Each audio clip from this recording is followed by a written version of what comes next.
Guys, happy Friday. Stick with me, and we're going to talk about commissions. You better get fired up. Guys, it's Friday. We made it, man. How does that feel? Feels pretty good, huh? Today, I'm going to talk about everybody's favorite topic, commissions. It's usually one of the things, along with price, that most sellers want to discuss before they're choosing the agent that they want to work with, right?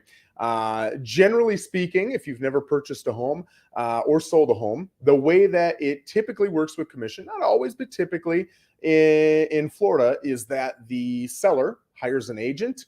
That agent agrees with the seller to charge a certain commission. And then a portion of that commission, it's usually either 50% or roughly 50%, is then advertised on the MLS. And every agent can see that, right?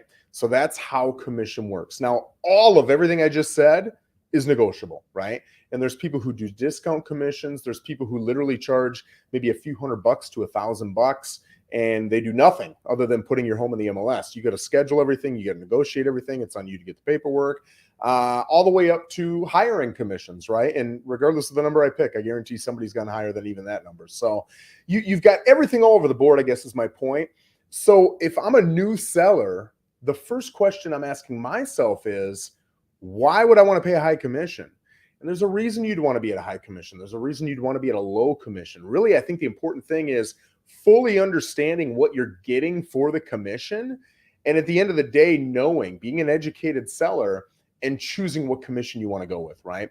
So I'm going to discuss some of the things that I would consider as a seller, not as a realtor, as a seller when I'm choosing a commission. And it's something you may want to take into that conversation with your next realtor interview, right? So first of all, it is one of the big things that gets your home sold, right? I always talk about four major things that get a home sold. And the biggest one is price, right? Another one is your marketing. What kind of realtor are you hiring and what kind of marketing do they do? Are they on the phones? Are they knocking on doors? Are they holding open houses? Do they pay for leads? Like, what are they doing to bring you buyers? The third thing is the presentation of the home, right? From the outside, is the landscaping sharp? Is it presentable? Did you power wash? Is there a new roof and it looks sharp? When you get in the inside, is it professionally staged? Is it light and bright and white? And is there a lot of natural light coming in? Do you have, fresh baked cookies that make the whole place smell wonderful? All these different touches you can add to make the home more and more attractive to the senses. And obviously, the more attractive it is, the more offers you're going to get and the better offers you're going to get, right? Professional photos is also a big part of that presentation portion. And then the fourth part is how much is being paid out in commission. Realtors can see it. If you go to the MLS right now and you look at all roughly 900 listings, single family listings on the market in Port St. Lucie, you can look as a realtor and see exactly what each is paying you in commission. So a lot of times what's going to happen is if you come in from New York and you're a buyer and you say, "Hey Joe, I'm looking between $400,000 and $500,000. I got to have a pool. I need a 3-2. It's got to have a garage. I don't care if it's one stall or two stalls, and I don't want to be in an HOA." Okay, great. I'm going to look it up and I'm going to go, there's 73 different options here, right? I know I'm not going to show them 73 homes. Most people look at 7 to 9 homes, they put in an offer and they get one accepted. Do some people look at 15, 20 homes? Absolutely. There's people who look at 50 homes, right? There's people who look at one home, but the average is kind of 7 to 9. That's typically what we see before someone gets an offer accepted and they're under contract. So knowing that, I'm not going to show them all 73 homes. So yeah, I'm going to try to find the ones that are in better condition. And, this pool looks a little newer and this one's got a new roof and that one's got a metal roof. And this one, I know that neighborhood, I really like it. But even that is going to get me down to 30, 40, 50 options, right? What a lot of realtors are going to do is they're going to look at the commission payout. Who's paying a strong commission? That's who I want to work with, right? So now you've got a lot of realtors who either consciously or subconsciously are focused on what that paycheck's going to be when they close. Now, you may like it, you may not like it. Personally, I'm not a fan of doing that unless your buyer knows you're doing it. I think it's important to disclose that you're doing that to your buyer, but you can't control every agent and you don't know what they're doing behind the scenes. My job as a listing agent is to look at every aspect of the sale and say, how do I control it? How do I position us best? How do I make us look best? How do I negotiate best? How do I position us best with the commission payout? How do I position us best with the price? What do we do to maximize that net at the end of the day. And I just give away the answer to what it is that I'm focused on when I'm selling, but we'll get there, right? So for me, what I want as a seller isn't to pay a really low commission or a really high commission. It's to pay a commission that is going to get me the best possible offer. And when I take off your commission, it nets me the most. So will I pay, let's say, 2% less if I'm going to get so many less offers that my offer comes in at 3% less than asking? Well, now I've netted 1% less than if I just paid 2% more in a commission and gotten a full price offer, right? So I want to put a commission payout out there on the MLS, advertised to all agents, that's going to attract people. Now, I'll tell you that amount, you might say, okay, Joe, what is that number? It depends. It depends on which market you're in. It depends on what the market itself looks like. It depends on the price point you're at, maybe the HOA you're in. So what I'm going to do is, if you're going to sell your home and you're on 123 3rd Street and you've got, let's just go with that home we just talked about, right? A 3-2 with a garage and a pool. I'm going to look up homes that are maybe within a mile of 123 3rd Street, and they've got a pool and they've got 3 bedrooms and 2 bathrooms and a garage. And I'm going to look at everything that's sold maybe in the last 3-4 months. And I'm going to see, I got a bunch of options, and I'm going to compare it and say, oh, you're better than this, but you're not, going to compete with these. And so you're kind of right in this price range, right? And then we're going to have a range, maybe $10,000, $20,000 of where you can expect your home to sell. And it's a tight enough range where you're confident you can say, hey, I feel really good that my home is going to sell in this price range, right? We do the same thing with commission, or at least I do. Not a lot of agents do. I do.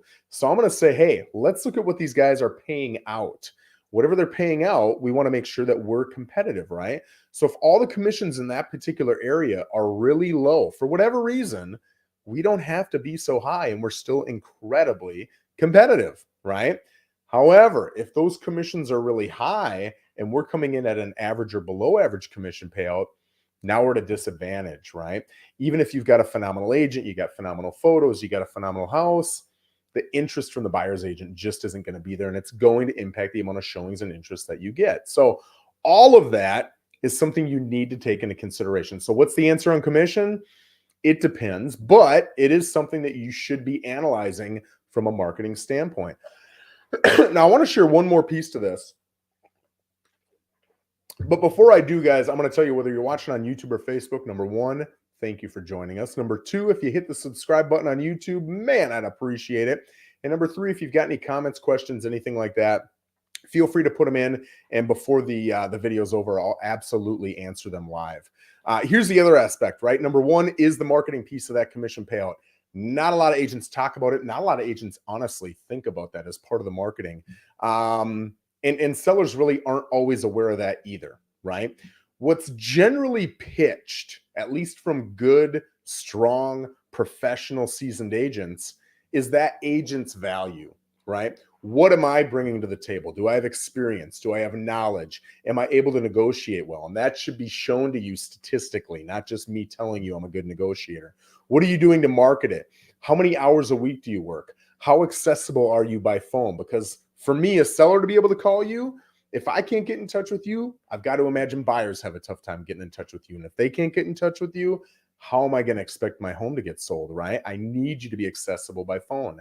Do you have a whole team so that everything is streamlined and it's working like a true business? Or is it just a one-man show and maybe you're either overwhelmed, you're selling a lot of homes every year, how can you keep up with that? Or maybe you're not selling a lot of homes because it's just you, right? It's tough to get that done if you don't have a group of people, a group of professionals with you. All those different things add into that agent's value. Now, for me as a seller, I wouldn't necessarily say go find the most valuable person out there, because if their commission is incredibly high, it might not be enough, right? Their experience, their negotiation skills, all that might not be enough to outweigh their incredibly high commission. For me, I want to see the net. What's it netting me? Will I pay 1% more if you average me 2% more in a price? All day long. I'll pay 2% more if it averages me 4% more in a sales price, right? But I want you to prove it to me. I want you to show me those statistics and make me buy into what you're saying. So what I would show people, let's say I'm going up against Bob the agent, right, with another brokerage, and his commission is X and my commission is X plus one, right? I'm 1% higher than his. And it could go the other way. Maybe I'm 1% lower than his. What I'm going to do is I'm going to say, listen, look at all the homes that I sold in the last 12 months. Here's what our original asking price was, and here's what we actually got. Let's say we're at 100.5%.